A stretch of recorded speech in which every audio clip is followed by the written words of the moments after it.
PRP is platelet-rich plasma, and it's done in 3 steps. And the way it works is you come in, we draw your blood, we then place your blood in a centrifuge, and then we reintroduce it back into the scalp area with microneedling.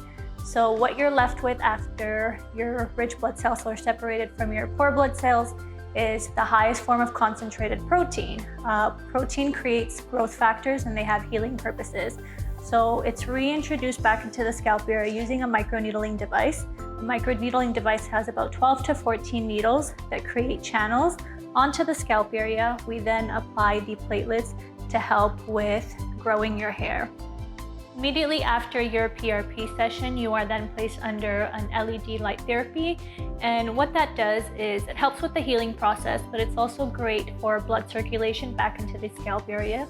A lot of times your scalp is constricted, so the light therapy helps with that.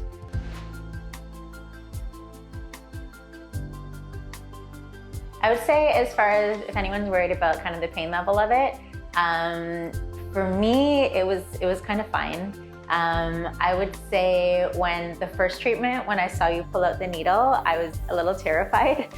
But then when I saw that was just like where you were putting the stuff and you were using that system to do it, it kind of just, I'd say it feels like if a cat was kind of licking your head, but a bit more intense than that. So if I was to give it like a rating scale, I'd probably say it was like a 4 out of 10. Like I could sit on my phone and do whatever while you're doing it. It was not a big deal. And as soon as it's done, it's done.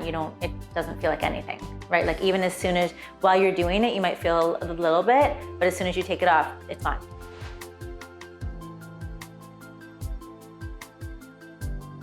How many treatments are required varies for each individual. We always recommend to come in for a free consultation and a free scalp assessment to determine if you are a good candidate for PRP for hair loss. And it typically ranges anywhere between 3 to 6 sessions.